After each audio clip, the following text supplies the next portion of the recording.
to use your Pluxee card without the physical card. 1.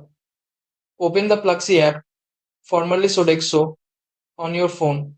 2. Log in using your registered mobile number or email address.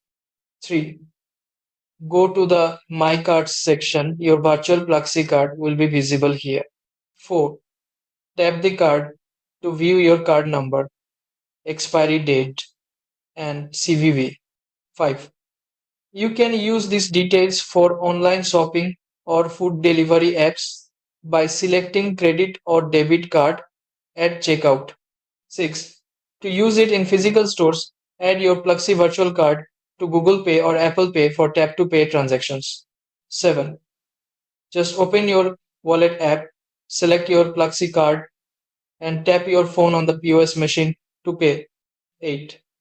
Make sure your card is activated and your phone's NFC is turned on before making in-store payments. 9. You can also check your transaction history and balance anytime in the Pluxee app. No physical card needed.